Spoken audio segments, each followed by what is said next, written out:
والصلاة والسلام على أشرف المرسلين وعلى آله وأصحابه ومن تبعهم بإحسان إلى يوم الدين أما بعد. கண்ணியத்துக்குரிய சகோதர சகோதரிகளே, நாங்கள் இறுதி வகுப்பிலே ஜகாத்தினுடைய பாடத்தின் முதலாவது ஹதீஸை பார்த்து வருகிறோம். அதிலே நாங்கள் சதகா என்ற சொல் ஹதீஸிலே வந்திருக்கிறது. அந்த சதகா என்ற சொல்லுக்கு என்ன விளக்கம் அப்படிங்கிறதை பார்த்து வருகிறோம். அதிலே ஜகாத் சதகா என்றால் என்ன என்ற வரைவிலக்கணம் உங்களுக்கு தொடர்ச்சியாக சொல்லப்பட்டது. அதிலே சகோதரர்களே, ஒரு சில விடயங்கள் மிச்சமாக இருக்கின்றன. அதை பார்த்துவிட்டு தொடர்ச்சியாக அந்த ஹதீஸை நாங்கள் பார்ப்போம். பொதுவாக ஜகாத்தினுடைய பொருள்களை பொறுத்தவரையில் அதிலே வளர்ச்சி இருக்க வேண்டும் என்று சொல்வார்கள். அன்னமா, வளர்ச்சிக்கு என்ன சொல்வார்கள்? அன்னமா என்று சொல்வார்கள். பொதுவாக ஜகாத்தினுடைய பொருள்களை நாங்கள் பார்த்தால் அதில் ஒன்று இயல்பாகவே வளர்ச்சி அடையக்கூடியதாக இருக்கும். உதாரணமாக ஆடு மாடு ஒட்டகங்கள், அவைகள் இனப்பெருக்கம் செய்து தன்னைத்தானே வளர்ச்சி அடையக்கூடியதாக அமைத்து கொள்ளும். அப்ப அது ஒரு வளர்ச்சி. அதே போன்று தானிய வகைகளை நாங்கள் எடுத்துக்கொண்டால் தானியங்களும் என்ன செய்கின்றன? பராமரிப்பின் மூலம் தானாகவே வளர்கின்றன. இது ஒரு வகையான வளர்ச்சி. அதே போன்று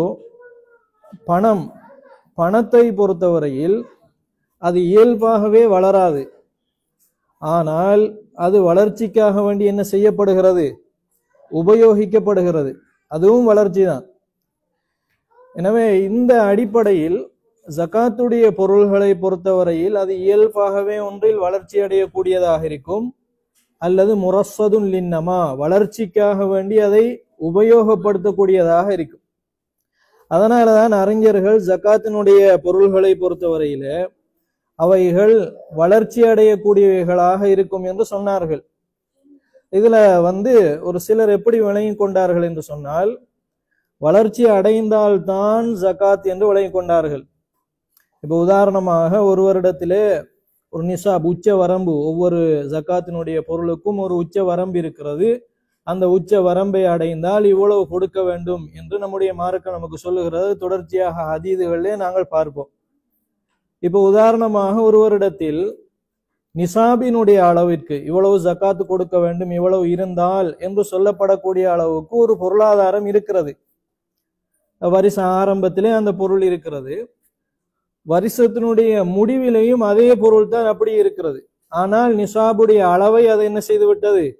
அடைந்து விட்டது. நிசாபுடைய அளவை தான் அது அடைந்திருக்கிறதே ஒழிய மேலதிகமாக எந்த ஒரு வளர்ச்சியும் அந்த பொருளுக்கு வரவில்லை. இப்பொழுது ஜகாத் இருக்கிறதா இல்லையா? ஜகாத் இருக்கிறது. அப்ப வளர்ச்சி அப்படிங்கிறத நாங்க எப்படி வழங்கிக் கொள்ள வேண்டும் என்றால், நிசாபை அடைந்து விட்டாலே அது என்னதுதான்? வளர்ச்சி தான். அது போக அந்த வருஷம் முழுவதும் உங்களுக்கு அந்த பொருளில் மேலதிகமான வருமானங்கள் வராவிட்டாலும் நிசாபினுடைய அளவு உங்களுடைய கையிலே இருக்குமே ஆனால் அதுவும் வளர்ச்சிக்குள் தான் வரும். அப்ப எனக்கு மேலதிகமாக எதுவும் வரவில்லை, அதனால நான் ஜகாத்து கொடுக்க மாட்டேன் என்று சொல்லலாமா? அப்படி சொல்ல முடியாது. அப்ப ஜகாத்தினுடைய பொருளுக்கான வளர்ச்சி அப்படி என்றால் நாங்கள் புரிந்து கொள்ள வேண்டிய விஷயம் என்னவென்றால், நிசாபுடைய அளவை அது என்ன செய்திருக்க வேண்டும்? அடைந்திருக்க வேண்டும். அப்படி அடைந்திருந்தாலே அதுவே என்னதான்? ஜகாத்து கடமையாகிவிடும். அப்ப வளர்ச்சி என்று அறிஞர்கள் சொன்னது, நம்முடைய இஸ்லாமிய மார்க்கம் எந்தெந்த பொருள்களில் எல்லாம் ஜகாத்து கடமையாகும் என்று சொல்லுகிறதோ அந்த பொருள்கள் எல்லாம் வளர்ச்சி அடைவதற்கு உகந்தவை. ஒன்று இயல்பில் வளர்ச்சி அடையக்கூடியதாக இருக்கும், அல்லது வளர்ச்சிக்கு உபயோகப்படுத்தக்கூடியதாக இருக்கும். வருமானத்துக்காக வேண்டி அதை பயன்படுத்தக்கூடியதாக இருக்கும். அதான் நம்ம வளர்ச்சி என்பதை புரிந்து கொள்ள வேண்டும். மாறாக வளர்ந்தால்தான் ஜகாத்து அப்படி என்று என்ன செய்யக்கூடாது? விளங்கிக் கொள்ளக்கூடாது. நிசாபுடைய அளவு இருந்தாலே என்ன வந்துவிடும்? ஜகாத் என்பது கடமையாகிவிடும். அப்படிங்கிறதை சகோதரர்களை நாங்கள் புரிந்து கொள்ள வேண்டும். இது ஜகாத்தினுடைய வரைவிலக்கணங்களில் மிக முக்கியமான ஒரு பகுதி. அடுத்ததாக என்னவென்று கேட்டால், வருடம் என்பது பூர்த்தி அடைந்திருக்க வேண்டும். ஜகாத் எந்த பொருளுக்கு நிசாப் அடைகிறதோ அந்த பொருளுக்கு ஒரு வருடம் என்ன செய்திருக்க வேண்டும்? பூரணம் அடைந்திருக்க வேண்டும். இது பொதுவாக சஹாபாக்கள் காலம் முதல் எல்லா அறிஞர்களும் சொல்லக்கூடிய ஒரு மிக முக்கியமான ஒரு நிபந்தனை. அப்போ உதாரணமாக நிசாபுடைய அளவுக்கு உதாரணமாக 25,000 ரியால் இருந்தால் ஜக்காத்து கடமையாகிடுமா? சாதாரணமாக இப்பொழுது எவ்வளவு போகிறது? வைத்துக்கொள்வோம், ஒரு 30,000 என்று நாங்கள் வைத்துக் கொள்வோம். இப்பொழுது உங்களுடைய கையில் 30,000 இருக்கிறது, அது ஜக்காத்தினுடைய நிசாபை அடைந்து விட்டது என்று சொன்னால் ஒரு அன்னளவாக நாங்கள் சொல்லிக் கொள்வோம். இப்பொழுது இன்றைக்கு ஆரம்பிக்கிறது என்றால் இன்றையில இருந்து ஒரு வருடம் பூர்த்தியாகிற வரைக்கும் அந்த பொருள் உங்களுடைய கையிலே இருந்தால் அதற்கு என்ன கடமையாகிவிடும்? ஜகாத் என்பது இஸ்லாம் கூறிய அந்த அளவிற்கு நாங்கள் கொடுக்க வேண்டியது கடமையாகிவிடும் சகோதரர்களே. அப்ப இதுதான் ஒரு வருடம் பூர்த்தியாகுவது என்று நாங்கள் சொல்வது சாதாரணமாக நாங்கள் அறிந்திருக்கக்கூடிய ஒரு விஷயம். இதுல ஒரு சில விஷயங்களை நாங்கள் தெளிவு பெற்றுக் கொள்ள வேண்டும். முதலாவது, அன்புள்ள சகோதரர்களே, தெளிவாக நீங்கள் இதை புரிந்து கொள்ளுங்கள். எப்பொழுது நிசாபுடைய அளவு வருகிறதோ அப்பொழுது இருந்துதான் ஜக்காத்துக்கான அந்த வருடம் என்ன செய்யும்? ஆரம்பிக்கும். எப்பொழுது நிசாபுடைய அளவு வருகிறதோ அப்பொழுது இருந்துதான் ஜக்காத்துக்கான அந்த வருடம் என்ன செய்யும்? ஆரம்பிக்கும். இப்போ உதாரணமாக நீங்கள் ஒரு முதலை போடுகிறீர்கள், அந்த முதல் ஜக்காத்தினுடைய அளவை அடையவில்லை. உதாரணமாக ஒரு 15,000 ரியால் என்று நாங்கள் வைத்துக் கொள்வோம். அந்த முதலுக்கு தான் நீங்கள் ஒரு வியாபாரத்தையோ அல்லது ஏதாவது ஒன்றை நீங்கள் ஆரம்பிக்கிறீர்கள். அது ஜக்காத்தினுடைய அளவை அடைந்து விட்டதா? முதல் அடையவில்லை. அதற்கு பிறகு வருமானங்கள் சேர்ந்து அதற்கு பிறகு அந்த முதலோடு இணைந்துதான் என்ன செய்கிறது? நிசாபுடைய அளவு என்பது வருகிறது. அப்ப எப்பொழுது வருகிறதோ அப்பொழுது இருந்துதான் உங்களுக்கு என்ன ஆரம்பிக்கும்? அந்த வருடத்தினுடைய ஆரம்பம் ஆரம்பிக்கும். நீங்க முதலை போட்ட ஆரம்பத்திலிருந்து வருஷத்தை என்ன செய்யக்கூடாது? ஆரம்பிக்க கூடாது. முதல் என்பது ஜக்காத்தினுடைய நிசாபுடைய அளவை அடைந்திருந்தால் அதிலிருந்து நாங்கள் ஆரம்பிக்க வேண்டும். அது ஒரு விடயம். முதலை போட்டு உடனேயே ஜக்காத்தினுடைய வருடம் ஆரம்பித்து விடுமா? அந்த பொருளுக்கான ஜக்காத்து கொடுக்க வேண்டிய அந்த வருடத்தினுடைய அந்த ஆரம்ப நாள் ஆரம்பித்து விடுமா என்றால் ஆரம்பிக்காது.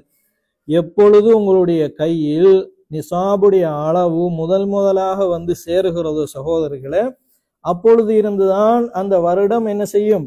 ஆரம்பிக்கும், தொடரும் என்பதனால் இந்த வருடம் சம்பந்தமாக புரிந்து கொள்ள வேண்டும். இது முதலாவது விஷயம். இரண்டாவது, அதே பொருள், அதே நிசாபுடைய பொருள் வருடம் முடியும் வரைக்கும் நம்முடைய கையில் அது இருக்க வேண்டும். வருடம் முடிகிற வரைக்கும் அது கையில் இருக்க வேண்டும். இப்போ உதாரணமாக நிசாபுடைய அளவு ஒன்று வந்து விட்டது, இடையிலே ஏதாவது ஒரு நஷ்டம் நமக்கு வந்து விட்டால் அப்பொழுது வருடத்தின் இடையிலே நஷ்டம் அந்த நிசாபுடைய அளவு என்ன செய்து விட்டது? குறைந்து விட்டது அல்லது முழுமையாகவே இல்லாமல் போய்விட்டது. இப்பொழுது நமக்கு ஜக்காத் அந்த பொருளில் கடமையாகுமா என்றால் கடமையாக மாட்டாது. அப்ப இடையிலே நஷ்டம் ஏற்பட்டு விட்டால் அப்பொழுது அந்த பொருளுக்கு என்ன கிடையாது? ஜக்காத்து கிடையாது. இப்போ உதாரணமாக நிசாபுடைய அளவுக்கான பணம் உங்களிடத்தில் இருக்கிறது, இடையிலே பல தேவைகள் உங்களுக்கு வந்திருக்கிறது, அடிப்படை தேவைகள், நோய்க்கான தேவைகள், இப்படி பல தேவைகளுக்காக நீங்கள் அதை என்ன செய்திருப்பீர்கள்? உபயோகித்திருப்பீர்கள். இப்படி உபயோகிக்கின்ற நேரத்தில் இடையிலே அந்த பணம் என்ன செய்ய வாய்ப்பு இருக்கிறது? கரைந்து போக வாய்ப்பு இருக்கிறது. அப்படி கரைந்து போய்விட்டால் அதில் என்ன கிடையாது? ஜக்காத் என்பது கிடையாது. அப்படி என்றால் சகோதரர்களே, அது நம்முடைய கையில் நிலையாக அடுத்த வருடம் வரைக்கும் அது என்ன செய்திருக்க வேண்டும்? தரித்திருக்க வேண்டும், தங்கி இருக்க வேண்டும். அப்படி தங்கி இருந்தால் தான் அதன் மீது நமக்கு என்ன கடமையாகும்? ஜக்காத் என்பது கடமையாகும். அதே மாதிரி இன்னொரு சிச்சுவேஷனும் இருக்கிறது. இன்னொரு சிச்சுவேஷன் என்ன? ஜக்காத்துடைய அளவுக்கான ஒரு பணத்தை மட்டும் உதாரணமாக சொல்லுகிறேன், இருந்து ஜக்காத்தினுடைய அடுத்த வருடம், அந்த நிசாபினுடைய அடுத்த வருடம் ஆரம்பிப்பதற்கு முன்னாலேயே நீங்கள் ஒரு வாகனத்தை அந்த பணத்தை கொண்டு வாங்கி விட்டீர்கள், அல்லது ஒரு நிலத்தை அந்த பணத்தை கொண்டு என்ன செய்து விட்டீர்கள்? வாங்கி விட்டீர்கள். இப்பொழுது ஜக்காத்து கடமையாகுமா? ஏனென்றால் அந்த பணம் வேறொரு ஜக்காத்து கடமையாகாத ஒரு பொருளாக என்ன செய்து விட்டது? இப்பொழுது மாறிவிட்டது. ஏற்கனவே இருந்த பணம் இப்பொழுது நிலமாக மாறிவிட்டது. உங்களுக்கு தேவை ஏற்படுகிறது, ஒரு வாகனத்தை நீங்கள் என்ன செய்து விட்டீர்கள்? வாங்கி விட்டீர்கள். அப்ப அந்த நிசாபுடைய அளவாக கடமையாக இருக்க வேண்டிய அந்த பொருள் இப்பொழுது கடமையாகாத ஒரு பொருளாக இடையில் என்ன செய்து விட்டது? அடுத்த வருடம் வருவதற்கு முன்னாலேயே மாறிவிட்டதாக இருந்தால் அப்பொழுதும் அதற்கு என்ன கிடையாது? ஜக்காத் என்பது கிடையாது. அதற்காக வேண்டும் என்று செய்பவர்களை இதுக்குள் கொண்டு வர முடியாது. வருகிற வருடம் ஜக்காத்து கடமையாக போகிறது என்பதற்காக வேண்டி ஜக்காத்தை தவிர்த்து கொள்வதற்காக ஒரு வாகனத்தை வாங்கிக் கொள்வோம் என்று நினைக்கிறார். ஆக அதில் ஒரு சொற்பமான ஒரு பணத்தை அல்லாஹுக்காக வேண்டி ஏழைகளுக்காக கொடுப்பதற்கு மனம் இல்லாமல் ஜக்காத்திலிருந்து தப்பித்துக் கொள்வதற்காக வேண்டி வேற ஏதாவது வாகனத்தை அல்லது வேற ஏதாவது ஒரு விஷயத்தை வாங்கினால் அது அல்லாஹ்வின் பார்வையில் குற்றமான ஒரு விஷயம். அன்புள்ள சகோதரர்களே, அப்படி இல்லாமல் இயல்பாக ஒவ்வொரு மனிதனுக்கும் ஒரு வகையான தேவைகள் வரும். இந்த தேவைகள் இயல்பாக செலவழித்து கொண்டு போகின்ற நேரத்தில் நிசாபுடைய அளவை அடைந்த அந்த பொருள் அடுத்த வருடத்திற்கு இடையில் இல்லாமல் போய்விட்டால் அல்லது வேறொரு பொருளாக மாறிவிட்டால் அப்ப அதுக்கு என்ன வராது, ஜக்காத் என்பது வராது என்பதை அன்புள்ள சகோதரர்களை நாங்கள் புரிந்து கொள்ள வேண்டும். அப்ப இது நாங்க பொதுவாக வருடம் பூர்த்தியாக வேண்டும் என்று சொன்னால் இந்த விஷயங்களை நாங்க எளிமையாக என்ன செய்து கொண்டால் சரி, புரிந்து கொண்டால் எங்களுக்கு இது தெளிவாக இருக்கும். அன்புள்ள சகோதரிகளே, அதே போன்று சில நிலைமைகளில் வருடம் என்பது அவசியப்பட மாட்டாது. சில நிலைமைகளில் வருட பூர்த்தியை நாங்கள் என்ன பண்ணுவது கிடையாது, அவதானிப்பது, கணக்கில் கொள்வது கிடையாது. அதிலே மிக முக்கியமாக நாங்க சொல்றதாக இருந்தால், உதாரணமாக 40 ஆடு இருந்தால் எத்தனை ஆடு கொடுக்க வேண்டும்? இரண்டாவது ஹதீஸிலே இன்ஷா அல்லாஹ் அது வரும், நாங்கள் அவ்வப்போது ஒன்றாக பார்ப்போம். 40 ஆடு இருந்தால் ஒரு ஆடு என்ன கொடுக்க வேண்டும்? ஜக்காத்து கொடுக்க வேண்டும். 2 ஆடுகள் ஜக்காத்து கொடுப்பதாக இருந்தால் 121 ஆடு வர வேண்டும். 121 ஆடுகள் இருந்தால் தான் 2வது ஆடை நாங்கள் கொடுக்க வேண்டும். அப்ப 40லிருந்து 121 வரைக்கும் எத்தனை ஆடு தான்? ஒரே ஆடுதான் நாங்கள் கொடுக்கிறோம். இப்பொழுது நீங்கள் வருஷத்தை ஆரம்பிக்கின்ற பொழுது ஒரு ஆட்டு பண்ணையை நீங்கள் வாங்கி விட்டீர்கள். வாங்குகின்ற பொழுது உங்களிடத்திலே உதாரணமாக ஒரு 65 ஆடுகள் இருக்கின்றன. இந்த 65 ஆடுகளுக்கு எத்தனை ஆடுகள் வரும்? ஒரு ஆடு வரும். இப்பொழுது இந்த வருஷத்தை ஆரம்பிக்கிற நேரத்தில் உங்கள்கிட்ட இருந்ததே 65 ஆடுகள் தான் என்று நாங்கள் வைத்துக் கொள்வோம். இப்பொழுது இந்த 65 ஆடுகளும் என்ன செய்கிறது என்றால் அடுத்த வருடம் வாரத்துக்கு இடையில இனப்பெருக்கம் அடைந்து 121 ஆடாக என்ன செய்து விட்டது, மாறிவிட்டது என்றால் இப்பொழுது இடையிலே நிறைய குட்டிகள் என்ன செய்திருக்கும், இல்ல ஈன்றிருக்கும், பிறந்திருக்கும். அப்ப இந்த குட்டிகளுக்கு ஒவ்வொரு வருஷம் பூர்ணம் அடைய வேண்டுமா? உதாரணமா ஜனவரியிலே உங்களுக்கு 65 ஆடு இருக்கிறதுன்னு சொன்னால், உதாரணமாக ஒரு மார்ச் வருகின்ற பொழுது ஜூலை வருகின்ற பொழுது உதாரணமா ஒரு 100 ஆடு வந்து விட்டதுன்னு வைத்துக் கொள்வோம். 65லிருந்து 100 வரைக்குமான ஏனைய ஆடுகள் புதுசாக வந்தவை. அவைகளுக்கு ஒரு வருஷம் பூரணம் அடைந்துட்டா? அவைகளுக்கு ஒரு வருஷம் பூர்ணம் அடைந்துட்டா? அடையல. அப்ப அவைகளுக்கு ஒரு வருஷம் பூர்ணம் அடைகிற வரைக்கும் நாங்கள் காத்து கொண்டிருக்க வேண்டுமா? இல்லை. ஆடுகளுடைய நித்தாஜிகள், ஆடுகளுடைய குட்டிகளை பொறுத்தவரையில் வருடத்தினுடைய இடையில் பிறக்கின்ற ஒவ்வொரு குட்டிகளும் முதலோடு இணைத்து தான் என்ன செய்யப்பட வேண்டும், பார்க்கப்பட வேண்டும், கணக்கெடுக்கப்பட வேண்டும்.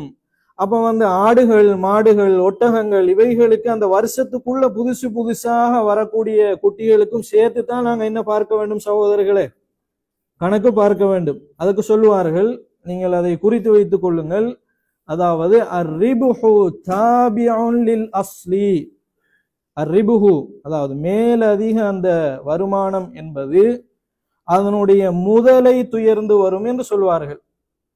அப்ப முதலுக்கு எப்பொழுது நீங்கள் வருஷத்தை ஆரம்பிக்கிறீர்களோ அதுதான் குட்டிகளுக்குமான வருஷம். புதுசா வந்த குட்டிகளுக்கு என்ன செய்ய தேவையில்லை, புதிய வருஷத்தை ஆரம்பிக்க தேவையில்லை. இப்ப மார்ச்ல பிறந்ததுக்கு அடுத்த மார்ச் வரைக்கும் காத்து கொண்டிருக்க தேவையில்லை. ஜனவரியில் உங்களுக்கு 65 ஆடுகள் இருந்தால் அந்த 65 ஆடுகளோடு மார்ச்சில் பிறந்ததையும் என்ன செய்ய வேண்டும், சேர்த்து கொள்ள வேண்டும்.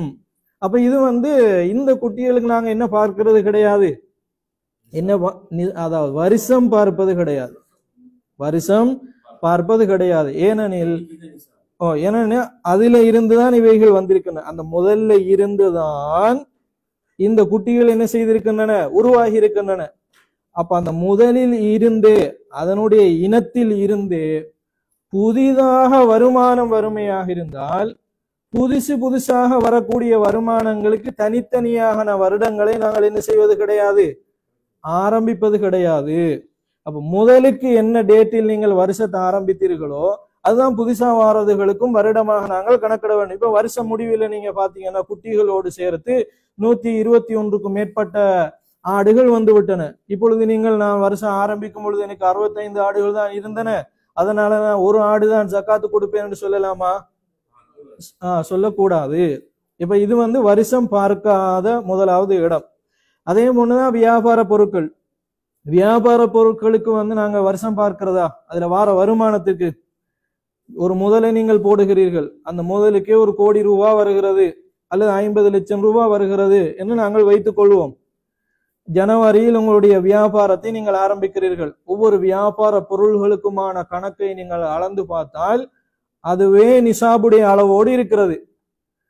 அடுத்த அந்த வருடம் பூர்த்தி ஆகுவதற்கிடையில் ஒவ்வொரு மாசமும் உங்களுக்கு புதிய வருமானங்கள் என்ன செய்து கொண்டே இருக்கின்றன, வந்து கொண்டே இருக்கின்றன. இப்பொழுது வருட இடையில் முடிவதற்குள் வரக்கூடிய அந்த புதிய வருமானங்களையும் எதனோடு நீங்கள் இணைக்க வேண்டும்? முதலை நீங்கள் எந்த டேட்டில் ஆரம்பிச்சீர்களோ அதோடு இணைக்க வேண்டும் சகோதரர்களே. அப்ப முதலாவது புதிசாக உருவாகக்கூடிய அதாவது மிருகங்களுக்கான ஜகாத் முதலின் ஆரம்ப டேட்டிலிருந்தே ஆரம்பிக்க வேண்டும். அதே மாதிரிதான் வியாபார பொருட்களும் அந்த வருஷக்குழுக்கும் உங்களுக்கு எவ்வளவு வருமானம் வருகிறதோ அந்த வருமானத்தையும் அந்த முதலினுடைய டேட்டை வைத்துத்தான் நீங்க ஒரு மொத்தமாக என்ன செய்ய வேண்டும், ஒரு வருஷமாக பார்க்க வேண்டும் என்பதை அன்புள்ள சகோதரர்கள் நீங்கள் புரிந்து கொள்ள வேண்டும். அப்ப இதுக்கும் என்ன பார்ப்பது கிடையாது, வருஷம் பார்ப்பது கிடையாது.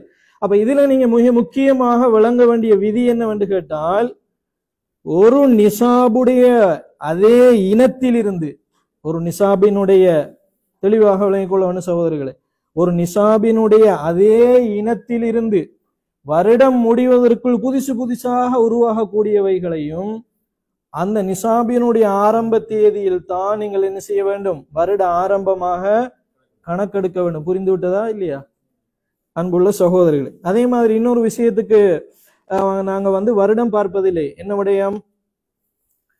தானியங்கள். வாது ஹக்கஹு யோமஹ, எப்ப விளைச்சல் தருகிறதோ அப்பொழுதே நாங்கள் எதை கொடுத்து விட வேண்டும், ஜக்காத்தை வந்து கொடுத்து விட வேண்டும். அதே மாதிரிதான் புதையல் எடுக்கும் பொழுதே நிசாபுடைய அளவோடு தான் அதை என்ன செய்யும், வரும். அப்ப புதையலை ஒருவர் தோண்டி எடுத்த பிறகு அதுக்கு ஒரு வருஷத்துக்கு நாங்க என்ன செய்து கொண்டிருக்கிறதா, காத்து கொண்டிருப்பதில்லை. அப்ப மொத்தமாக வருடம் எத்தனை விஷயங்களில் பார்க்கப்பட மாட்டாது, 4 விஷயங்களில் பார்க்கப்பட மாட்டாது. முதலாவது விடயம் என்ன? கால்நடைகள், அந்த வருஷத்துக்கு வர புதிய குட்டிகளுக்கும் சேர்த்து நீங்க என்ன கொடுக்க வேண்டும், இந்த காத்து கொடுக்க வேண்டும். 2வது என்ன? வியாபார பொருட்கள் முதலோடு சேர்த்து வருட முடிவதற்குள் வருகின்ற அத்தனை லாபங்களும் முதலின் ஆரம்ப தேதியில் இருந்தால் நீங்க என்ன செய்ய வேண்டும் சகோதரர், ஆரம்பிக்க வேண்டும். அதே மாதிரி 3வது வருடம் பார்க்காமல் இருப்பதற்கான இது என்ன? தானியங்கள். 4வது புதையல்கள். இவைகளுக்கு நாங்க என்ன பார்ப்பது கிடையாது, ஜகாத்தியன் அதாவது வருட பூர்த்தியை பார்ப்பது கிடையாது. அப்ப இதுல ஒரு வருடம் கழிச்சுதான் கொடுக்க வேண்டும். அப்ப இதுல இருந்து நாங்க ஒரு விதியை விளங்கிக் கொள்வோம். விதிதான் மிக முக்கியம் ஜக்காத்துடைய பாடத்திற்கு. என்ன விதி? ஒரு மூலப்பொருளிலிருந்து அதில் இருந்தே இனப்பெருக்கம் வறுமையாக இருந்தால் அது முதலினுடைய தேதியிலிருந்து ஆரம்பிக்கும். அர்ரிபுஹு தாபிஉன் லில் அஸ்லி. அரபு தெரியாட்டி நாங்க என்ன செய்து கொள்ளலாம், இந்த விதிகளை மனப்பாடம் செய்து கொண்டீங்கன்னா உங்களுக்கு மிச்சம் சுலபமா இருக்கும் சகோதரர்களே. இது மிக முக்கியமான ஒரு விஷயம். இறுதியாக இதுல ஒரு பகுதி இருக்கிறது வருடம். அதை பார்த்து விட்டு ஹதீதுக்குள் நாங்கள் சென்று இன்றைக்கு நாங்கள் ஹதீதை நிறைவு செய்து கொள்ளலாம். அதுல மிக முக்கியமான ஒரு விஷயம் என்னவென்று கேட்டால், இப்பொழுது உங்களிடத்திலே ஒரு நிசாபுடைய அளவுக்கு ஒரு பெருமானம் உள்ள ஒரு பணம் இருக்கிறது என்று வைத்துக் கொள்ளுங்கள். புதிசாக வேறொரு வழியில் வந்து சேருகிறது இன்னொரு பணம். உதாரணமாக ஒரு இடத்தில் 30 ரியால் இருக்கிறது. அவருடைய தாயோ தகப்பனோ மரணித்து வாரிசுரிமையின் மூலம் அவருக்கு இன்னொரு 20,000 ரூபாய் என்ன செய்கிறது, இணைகிறது. அப்ப ஏற்கனவே நிசாபுடைய அளவு அவருக்கு இருக்கிறது. பிறகு வேறு வழியில் போட்ட முதல்ல இருந்து இல்ல, இவ்வளவு நேரம் நாங்க பேசினது என்ன, போட்ட முதல்ல இருந்து வாரதுக்கு ஒரு அந்த தேதியிலிருந்து பார்க்கணும்னு பார்த்தோம். இப்ப போட்ட முதல் ஒன்று வேறையாக இருக்கிறது. இவருக்கு இன்னொரு அன்பளிப்பின் மூலமோ அல்லது வேற ஒரு வகையிலோ அனந்தர சொத்தின் மூலமோ புதிதாக வேறு வகையில் ஒரு பணம் வந்து சேருகிறது. இப்பொழுது என்ன செய்ய வேண்டும்? புதிதாக வருவதற்கு வருஷத்தை என்ன பண்ண வேண்டும்? துவங்க வேண்டும். ஏற்கனவே ஒரு முதல் இருக்கிறது, அதுக்கு ஒரு வருஷம் ஓடிக்கொண்டிருக்கிறது. இந்த முதலுக்கு சம்பந்தம் இல்லாத வேறு ஒரு லாபம் உங்களுக்கு வந்து சேர்கிறது. அப்ப இந்த வேறு வித்தியாசமான லாபம் உங்களுக்கு வந்து சேர்ந்தால், அதே இனத்தில இல்லாம அல்ல அந்த முதலில இல்லாம வேறு வழியில உங்களுக்கு லாபம் வந்து சேர்ந்தால், அப்ப அதற்கு பொதுவாக ஒரு வருஷத்தை நீங்கள் துவங்க வேண்டும். இப்ப உதாரணமாக நாங்கள் சொல்வதானால், சிலருக்கு வந்து விழுகிற சம்பளமே எப்படித்தான் இருக்கும்? ஜகாத்துடைய நிசாபை அடைந்திருக்கும். உதாரணமாக ஒருவருக்கு 40,000 ரியால் வந்து சம்பளம் என்று வைத்துக் கொள்வோம் உதாரணமாக. இப்பொழுது ஜனவரிக்கு அவருக்கு என்ன விழுந்து விட்டது? சம்பளம் விழுந்து விட்டது. நிசாபு வந்துட்டா இல்லையா? 40,000 ரியாலுக்கு நிசாபு வந்து விட்டது. ஜனவரி அடுத்தது என்ன? பிப்ரவரியில திரும்ப இன்னும் 40,000 ரூபாய் என்ன செய்ய போகிறது? அவருக்கு வரப்போகிறது. அப்ப புதுசாக வருகிறது. இப்ப பிப்ரவரியில இருந்து அடுத்த பிப்ரவரி வரைக்கும் நாங்க என்ன வருஷத்தை ஆரம்பிக்கிறோம். மார்ச்ல இருந்து அடுத்த மார்ச் வரைக்கும் என்ன பண்ணுகிறோம்? வருஷத்தை ஆரம்பிக்கிறோம். இப்படி ஒவ்வொரு வருஷத்துக்கும் ஒவ்வொரு மாதத்திலையும் புதுசாக வாரதுக்கு நாங்க புதிதாக என்ன ஆரம்பிக்க வேண்டி இருக்கிறது? ஜகாத்தினுடைய அந்த வருடத்தை வந்து ஆரம்பிக்க வேண்டி இருக்கிறது. இப்படியும் செய்யலாம். ஆனால் அறிஞர்கள் இன்னொரு விளக்கம் சொன்னார்கள். இது அல்லாமல் ஒரு எளிமையான ஒரு வழிமுறை என்னவென்றால், இப்ப ஜனவரியில உங்களுக்கு சேலரி விழுந்திருக்கிறது என்று கேட்டால், அடுத்த ஜனவரிக்கு நீங்கள் அதற்குரிய ஜக்காத்தை கொடுப்பீர்களா இல்லையா? அந்த இடைப்பட்ட மாதங்களுக்கும் சேர்த்து அடுத்த ஜனவரியில தான் கொடுக்கிறது. நம்ம முதல் முறையில் எப்படி பார்த்தோம்? இந்த பிப்ரவரியில ஆரம்பித்து அடுத்த பிப்ரவரி என்று பார்த்தோம். இந்த மார்ச்சில் இருந்து ஆரம்பித்து அடுத்த மார்ச் என்று பார்த்தோம். அப்ப ஒவ்வொரு மாசத்துக்கும் புதுசாக நம்ம என்ன பண்ணுகிறோம்? ஒவ்வொரு வருடத்தையும் ஆரம்பிக்கிறோம். இப்படியும் கொடுக்கலாம். ஆனா இது வந்து சில நேரம் சிரமமாக இருக்குமா இல்லையா? இந்த வருஷம் முழுக்க விழுந்த சம்பளத்திற்கு வார வருடம் முழுவதும் ஒவ்வொரு மாசம் என்ன கொடுக்க வேண்டியிருக்கும்? ஜகாத்து கொடுக்க வேண்டியிருக்கும். அப்ப வார வருடம் முழுவதும் ஒவ்வொரு மாதமும் ஜகாத்து கொடுப்பது சில நேரம் சிலருக்கு சிரமமாக இருக்கலாம் என்பதனால் அறிஞர்கள் இன்னொரு சொல்யூஷனை சொன்னாங்க. என்னன்னு கேட்டால், இந்த ஜனவரியில விழக்கூடிய அந்த தேதியில இருந்து அடுத்த ஜனவரி வரைக்கும் உங்களுக்கு எவ்வளவு சம்பளம் விழுந்திருக்கிறதோ அதை கணக்கு பார்த்து மொத்தமாக நீங்கள் என்ன கொடுங்கள்? ஜகாத்தை கொடுங்கள். அப்ப அதுக்கு என்ன காரணம் சொன்னாங்க என்றால், ஒன்று சிரமம், இரண்டாவது உதாரணமாக உங்களிடத்திலிருந்து ஒரு கடன் வாங்குகிறேன், சொல்லுகிறேன் வருகின்ற 10ஆம் தேதி உங்களுக்கு அந்த கடனை நான் திருப்பி தருகிறேன் என்று சொல்லுகிறேன். 5ஆம் தேதி அந்த கடனை என்னால நிறைவேற்ற முடியுமா இல்லையா? 10ஆம் தேதி தான் எனக்குரிய தேதி. 10ஆம் தேதி தான் உங்களுக்கு நான் அந்த கடனை என்ன பண்ண வேண்டும்? திருப்பி தர வேண்டும். ஆனால் 10ஆம் தேதி வருவதற்கு முன்னாலேயே 5ஆம் தேதியில் அந்த கடனை திருப்பி கொடுக்கலாமா இல்லையா? கொடுக்கலாம். அந்த அடிப்படையில் ஒரு மனிதனுக்கு உதாரணமாக பிப்ரவரியில் ஒருவனுடைய ஜகாத்தை ஆரம்பிக்கிறது என்று கேட்டால், அடுத்த பிப்ரவரி வருவதற்கு முன்னாலேயே அதற்கான ஜகாத்தை கொடுத்து விடலாம் என்று சொன்னார்கள். இது எதற்காக வேண்டி என்று சொன்னால், எளிமைப்படுத்துவதற்காக. எல்லா கட்டங்களிலும் அல்ல. ஏன்னா ஜகாத்து வந்து நிசாப் என்கிற சபபு காரணம் இருந்தால்தான் ஜகாத் என்பது வரும். இப்பொழுது அந்த சபபு வாரதுக்கு முன்னாலேயே நாங்க கொடுக்கிறோம். அடுத்த அந்த வருஷத்தினுடைய மாதம் வருவதற்கு முன்னாலே கொடுக்கிறோம். காரணம் என்னவென்றால் அந்த சிரமத்தை என்ன பண்ணுவதற்காக? நீக்கிக் கொள்வதற்காக. அப்ப ரெண்டுல ஒரு பகுதியை நீங்க என்ன பண்ணலாம்? சகோதரர்களை சாய்ஸ் பண்ணலாம். ஒன்று ஒவ்வொரு வருஷத்தையும் புதுசு ஆரம்பித்து அடுத்த வருஷம் முழுக்க நீங்கள் கொடுக்கலாம். அல்லது முதல் எப்பொழுது உங்களுக்கு நிசாபு வந்ததோ அந்த மாதத்திலிருந்து ஒரு வருடம் பூர்த்தியாகி இடையில் வரக்கூடிய அந்த மாதங்களை கணக்கிட்டு நீங்கள் என்ன பண்ண முடியும்? கொடுக்க முடியும். வழங்கி விட்டதா இல்லையா? உதாரணமாக டிசம்பருக்கு புதுசா ஒன்று வந்திருக்கும், அதுக்கு நீங்க எதுக்கு கொடுப்பீங்க? அடுத்த வருஷம் ஜனவரிக்கு கொடுப்பீங்க. ஆனா முன்கூட்டி கொடுப்பது சில சமயங்களில் ஆகும் என்பதற்கான சில ஹதீதுகளும் என்ன இருக்கின்றன? வந்திருக்கின்றன. என்ற அடிப்படையில் அறிஞர்கள் என்ன சொல்லி இருக்கிறார்கள்? இந்த முடிவை நமக்கு சொல்லி இருக்கிறார்கள். அப்ப அந்த வருடம் அப்படிங்கிறத நீங்க இந்தந்த மாதிரியான விஷயங்களை என்ன செய்து கொள்ளலாம்? புரிந்து கொண்டால் இலகுவாக இருக்கும் என்பதை கண்ணியத்திற்குரிய சகோதரன் விளங்கிக் கொண்டு, அடுத்ததாக அல்லாஹ்வுடைய தூதர் ஸல்லல்லாஹு அலைஹி வஸல்லம் அவர்கள் சொன்னார்கள். இந்த ஹதீஸினுடைய தொடர் என்ன சொன்னார்கள்? ஃபீ அம்வாலிஹிம், அவர்களுடைய சொத்தில் எது கடமையாகும், ஜகாத் என்பது கடமையாகும் என்று ரசூலுல்லாஹ் சொன்னார்கள். இப்பொழுது நாங்க ஹதீஸ்ல இருக்கிறோம். அப்ப எல்லார்ட்டையும் கிதாப் இருக்குதானே? கொஞ்சம் நான் முடிச்சு கொள்றேன், அது பிறகு நான் பார்ப்பேன். ஓகே ஓகே ஹைர். அப்ப ஃபி அம்வாலிஹிம் அவர்களுடைய சொத்தில் அப்படி என்று ரசூலுல்லாஹி ஸல்லல்லாஹு அலைஹி வஸல்லம் சொல்கிறார்கள். அப்ப அவர்களுடைய சொத்து என்றால் என்ன? சொத்து அவருக்கு சொந்தமானதாக இருக்க வேண்டும். இந்த வார்த்தையில் இருந்தால் அறிஞர்கள் சட்டம் எடுத்தார்கள். ஜகாத்து கொடுப்பதாக இருந்தால் எழுதி கொள்ளுங்கள், அல் மில்கு தாம், அல் மில்கு தாம், பூரணமான உரிமை அவருக்கு இருக்க வேண்டும். அந்த பணத்தை கையாள்வதில் அவருக்கு பூரணமான உரிமை இருக்க வேண்டும். யாருடைய தலையீடும் அவருக்கு என்ன செய்யக்கூடாது, இருக்கக்கூடாது.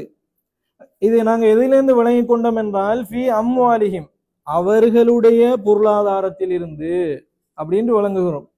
அப்ப சில சமயங்களில் பொருளாதாரம் கையில் இருக்கும், ஆனா அதற்கு மீதான அதிகாரம் இருக்காது. இப்ப உதாரணமாக வக்குஃப் செய்யப்பட்ட பொருட்களை பாருங்க. இப்போ ஒரு ஆள் வக்குஃப் செய்யும் பொழுது என்ன சொல்லுகிறார், இந்த என்னுடைய சொத்தில் இருந்து வரக்கூடிய அந்த மன்ஃபாத் என்ன, அந்த பிரயோசனத்தை பள்ளி வாயில்கள் கட்டுவதற்காக நான் என்ன பண்ணிவிட்டேன், வக்ஃப் செய்து விட்டேன். வக்ஃப்து கல்லதஹா அலா பினாஇல் மசாஜித்னு சொல்லுகிறார், பள்ளி வாயில்களை கட்டுவதற்காக. இப்ப இந்த வக்ஃப் சொத்து ஏராளமான அளவுல அது இருக்கும், திரண்டு போய் இருக்கும். இதை பராமரிப்பவர் அதற்கான ஜகாத்தை கொடுக்க வேண்டுமா? இந்த ஹதீஸின் படி சொல்லுங்க. ஏன்? ஃபி அம்வாலிஹிம் என்ற ரசூலுல்லாஹ் சொல்லிட்டாங்க. அது அவருடைய சொத்தா? அவருடைய சொத்து அல்ல. அந்த பொருள் அவருடைய கையில இருந்தாலும் அது அவருடைய சொத்து அல்ல. அதே மாதிரி நீங்க உதாரணமாக ஒரு குடும்பமாக சேர்ந்து ஒரு சுந்தூக் வைத்திருக்கிறீர்கள். சுந்தூக் என்று சொன்னால என்ன, ஒரு ஒரு சேமிப்பு ஒன்றை வைத்து அந்த சேமிப்பிலிருந்து ஏழைகளுக்காக என்ன கொடுப்பது, ஏழைகளுக்காக சதக்கா கொடுப்பது, அவங்களுக்கு நல்ல நற்பணிகள் செய்வது அப்படின்னு நீங்க கொஞ்சம் ஒரு நண்பர்கள் சேர்ந்தோ அல்லது ஒரு குடும்பமாக சேர்ந்தோ ஒரு சுந்தூக் வைத்திருக்கிறீர்கள். இதுல வரக்கூடிய அந்த பணம் எத்தனை மில்லியார்கள் இருந்தாலும் அதிலே ஜகாத்து கடமையாகுமா? ஏன்? அது நீங்கள் உழைத்த பணமாக இருந்தாலும் அதை அலா உமூமின்னாஸ் பொதுமக்களுக்காகவே நீங்கள் என்ன பண்ணிவிட்டீர்கள், வக்ஃப் செய்து விட்டீர்கள். அப்போ உங்களுக்கு அந்த பணம் உங்களுடைய கையில் இருந்தாலும் அந்த பணத்தின் மீது அதிகாரம் உங்களுடைய கையில் இல்லை. அப்ப பணம் கையில இருந்த உடனே அதுக்கு என்ன வர மாட்டாது, ஜகாத் என்பது. அந்த பணத்தின் மீது உங்களுக்கு என்ன இருக்க வேண்டும் சகோதரர்களே, அதிகாரம் இருக்க வேண்டும். அதே மாதிரிதான் கொடுக்கிறவரும் வாங்குற அதிகாரம் இருக்க வேண்டும். இது மிக முக்கியமான ஒரு விஷயம். வாங்குறவருக்கும் கொடுக்கிறவருக்கு ரெண்டு பேருக்கும் மில்குத்தாம் அவசியம். இப்ப நாம கொடுக்கிறவரை தானே பார்த்தோம். இப்ப வாங்குற ஒருவர் இருக்கிறார், வாங்குறவருக்கு அதை வாங்கினா அவருக்கே அதை செலவழிப்பதற்கான அதிகாரம் இல்லை.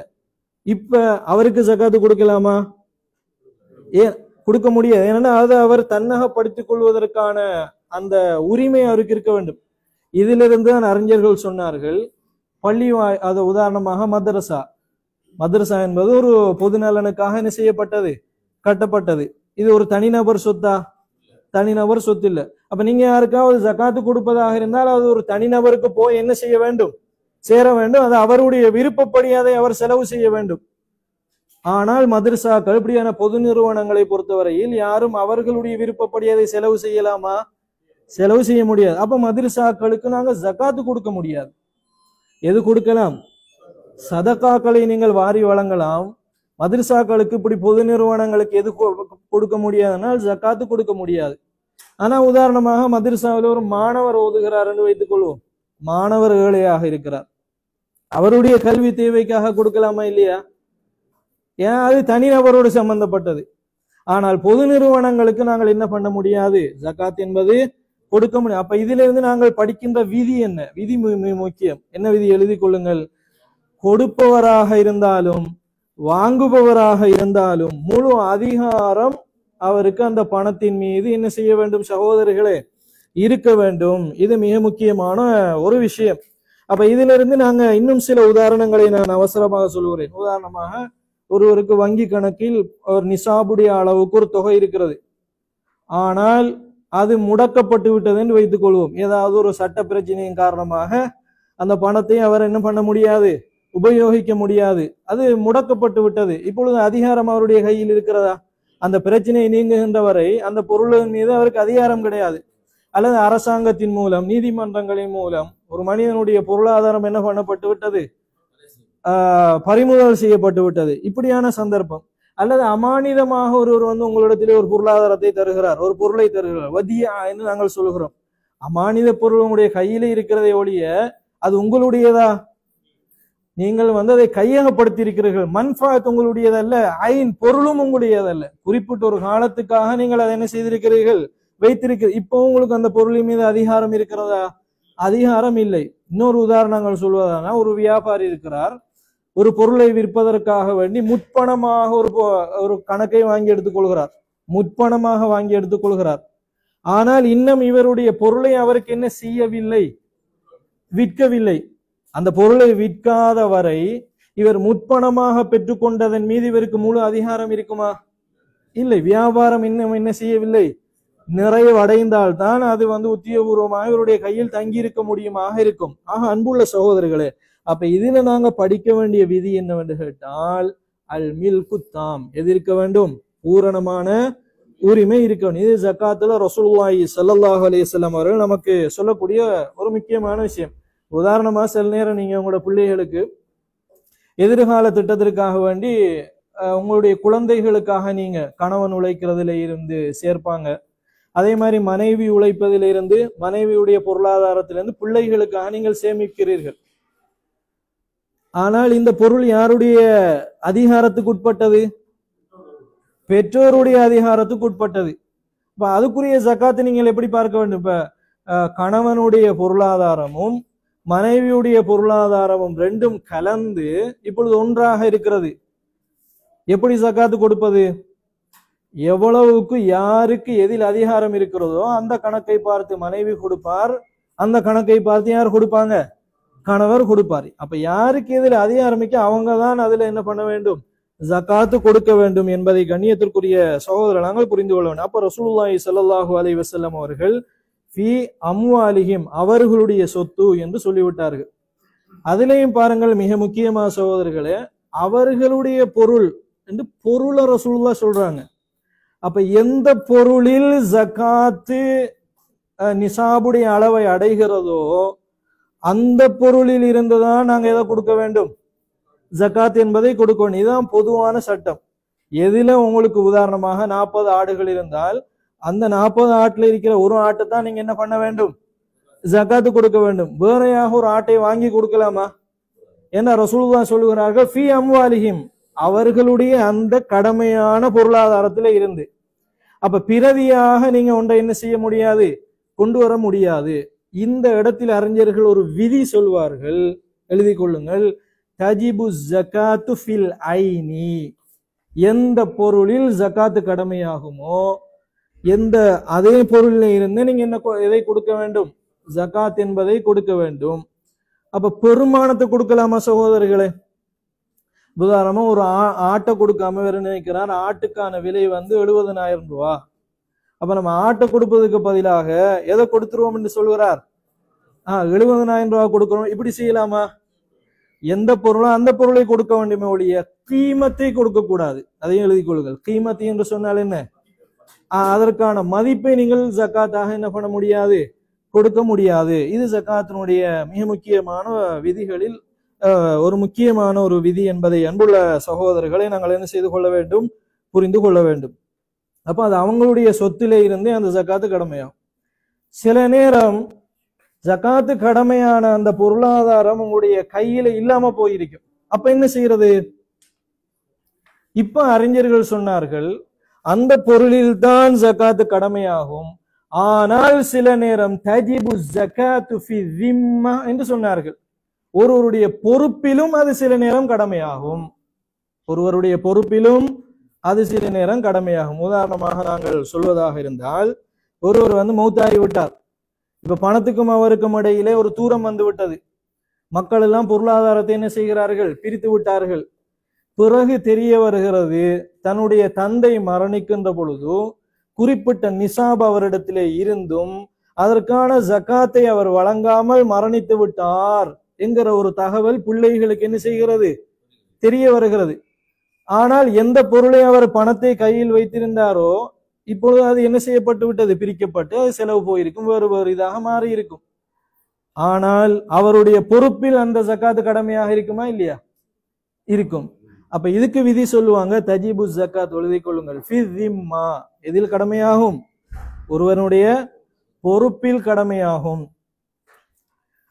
அதே மாதிரி வருஷ கணக்குல கொடுக்காம இருந்த ஜக்காத்து, உதாரணமா 3 வருஷமா நீங்க என்ன கொடுக்கல, ஜக்காத்து கொடுக்கவில்லை. முதலாவது வருஷத்திலே உங்களுக்கு 40,000 ரூபாய் இருந்துச்சு, 2வது வருடத்திலே உங்களுக்கு 30,000 ரூபாய் இருந்தது. இந்த 2 வருஷத்துக்கு நீங்கள் கொடுக்கவில்லை. 3வது வருடத்திலும் அதே மாதிரி ஒரு கணக்கு கொடுக்கவில்லை. இப்ப அந்த பணம் செலவழிந்து வேறு வேறு பொருள்களாக மாறி கலந்து எங்கேயோ போயிருக்கும். இப்ப ஜக்காத் இல்லைன்னு சொல்லலாமா? அந்த பொருள் இல்லாம போய்விட்டா அதனால ஜக்காத் இல்லைன்னு சொல்லலாமா? இதுக்கு என்ன சொல்லுவாங்க, அவருடைய திம்மத்தில், அவருடைய பொறுப்பில் அது கடமையாகும். அப்ப எப்படி ஜக்காத்து கொடுக்கலாம்? முதலாவது வருஷத்துல எவ்வளவு நிசாப் இருந்துச்சு இவர் கணக்கு பார்க்க வேண்டும். 2வது வருடத்தில் எவ்வளவு இவரிடத்திலே நிசாப் இருந்தது கணக்கு பார்க்க. 3வது, அந்த 3 வருஷத்திலையும் ஒவ்வொரு வருஷமும் அவருக்கு எவ்வளவு ஜக்காத்து கடமையாக இருந்ததோ அந்த 3 வருடத்துக்கும் அவர் கணக்கு பார்த்து என்ன வழங்க வேண்டும் சகோதரர்களே, ஜக்காத்து வழங்க வேண்டும். இப்படி அறிஞர்கள் நிறைய உதாரணங்களை சொல்லுவார்கள் எதில் கடமையாகுவதற்கு, தெளிவா திம்மத்தில், பொறுப்பில் கடமையாகும். இப்படியான நிலைமையை பார்க்கிறோம். இன்னும் ஒரு சில நிலவரங்கள் இருக்கின்றன, பொருளிலும் கடமையாகாது, பொறுப்பிலும் கடமையாக மாட்டாது. ஒரு மனிதன் ஜக்காத்துடைய நிசாபை அடைந்து விட்டான், கொடுப்பதற்கு முன்னாலேயே அதை யாரோ ஒருவர் களவெடுத்து விட்டார் அல்லது அழிந்து விட்டது. லா யுகல்லிபுல்லாஹு நஃப்ஸன் இல்லா உஸா, இதுதான் சரியான கருத்து. ஒரு சில அறிஞர்கள் இல்லை, அவர் அதற்கு என்ன செய்தான் ஆக வேண்டும், எப்படியும் கொடுத்துத்தான் ஆக வேண்டும் சொல்லுகிறார்கள். அப்படி என்றால் ஜக்காத் எந்த அளவுக்கு பாரதூரமான ஒரு விஷயமாக அறிஞர்கள் பார்த்திருக்கிறார்கள் பாருங்கள். ஆனாலும் சகோதரர்களே, ஜக்காத்தை கொடுப்பதற்கு முன்னால் அதமுல் இம்கானியா, எழுதி கொள்ளுங்கள், அதாவது கொடுப்பதற்கான வாய்ப்பை அறவே இழந்தவராக இருந்தால், கொடுப்பதற்கான வாய்ப்பை அவர் அறவே இழந்தவராக இருந்தால் அப்பொழுது அவருக்கு என்ன கிடையாது, ஜக்காத் என்பது கிடையாது. லா யுகல்லிபுல்லாஹு நஃப்ஸன் இல்லா உஸாஹா என்பதை கண்ணியத்திற்குரிய சகோதரர்களை நாங்கள் புரிந்து கொள்ளோம். அப்ப எதுவரைக்கும் வந்திருக்கிறோம், ஃபி அம்வாலிஹிம். அடுத்த வார்த்தை என்ன, அடுத்த வார்த்தை துஹது மின் அக்னியாஹிம் ஃபதுரத்து ஃபி ஃபுகராஹிம், ஹதீஸினுடைய இறுதி வாசகம் என்ன, அதாவது இந்த புலுகுல் மராமில் வந்திருக்கக்கூடிய, அப்ப அவங்களுடைய செல்வந்தர்களிடத்திலே இருந்து அந்த பொருளாதாரம் என்ன செய்யப்படும், பெறப்பட்டு ஏழைகளுக்கு கொடுக்கப்படும். செல்வந்தங்கள் பெறப்படும் என்று சொல்லப்படுகிறது. அல்லாஹு தாலா ஹுது மின் அம்வாலிஹிம், அவருடைய சொத்துல இருந்து எடுங்கன்னு அல்லாஹு தாலா சொல்லுகிறான். அப்ப அங்க ஒரு அதிகாரம் சொல்லப்படுகிறதா இல்லையா? ரசூல் ஸல்லல்லாஹு அலைஹி வஸல்லம் உடைய காலத்தில் அவங்க அதிகாரத்தோடு இருந்தார்கள்.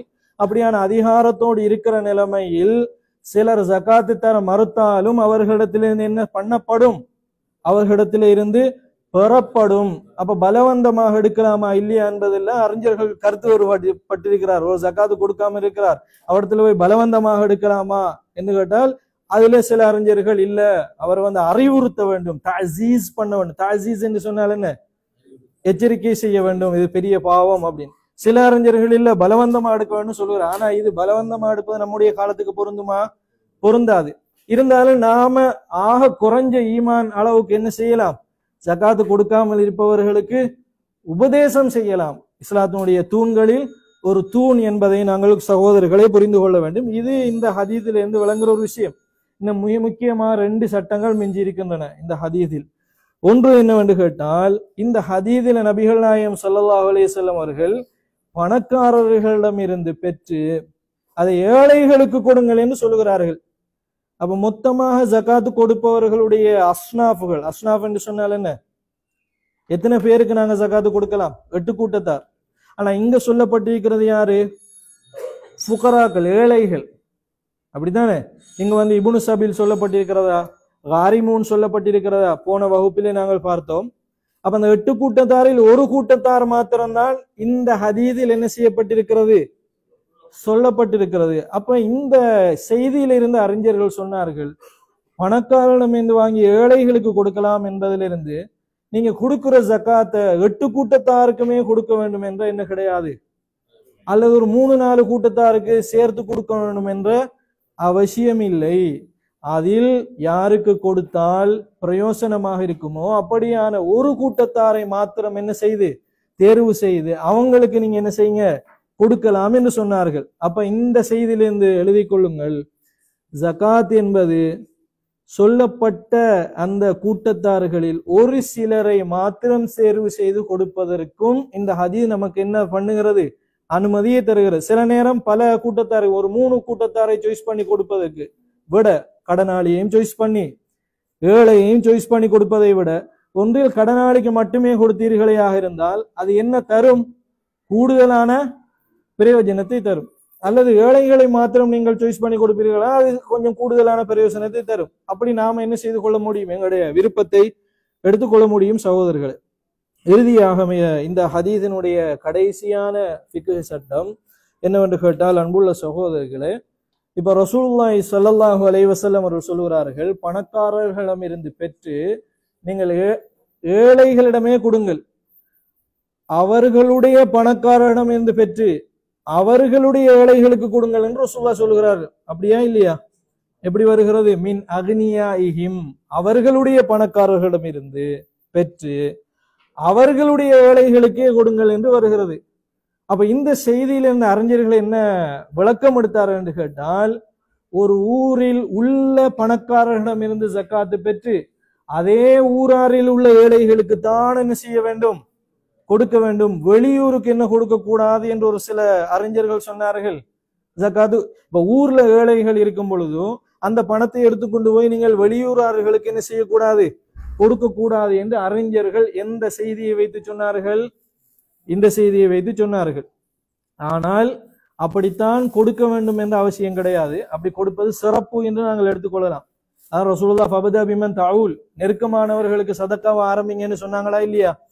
அப்ப அந்த அடிப்படை நெருக்கமானவர்களுடைய தேவைகளை நிறைவேற்ற பொழுது அது இன்னும் கூடுதலான எஃபெக்டிவா இருக்கும். பக்கத்தில் உள்ளவர்களை சீர் செய்து கொண்டு வெளியில் உள்ளவர்களிடத்திலே போவது சிறப்பானதாக இருக்கும். எனவே அந்த அடிப்படையில் ஊரில் உள்ளவர்களுக்கு கொடுப்பதாக சிறந்தது.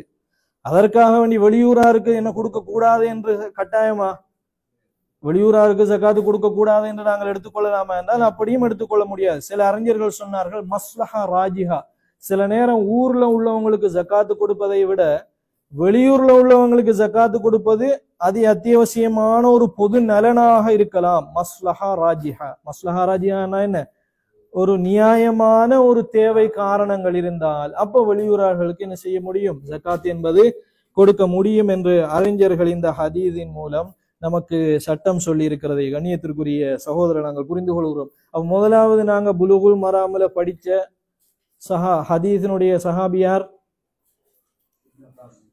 இப்னு அப்பாஸ் ரலியல்லாஹு அன்ஹு. அப்ப நீங்க என்ன செய்ய வேண்டும் என்றால், இந்த 2 வகுப்பை உன்னிப்பாக கவனித்து இந்த ஹதீஸில் சொல்லப்பட்ட ஒவ்வொரு வாசகத்துக்குமான சட்டங்களை குறித்து வைத்துக் கொள்ளுங்கள் இன்ஷா அல்லாஹ்.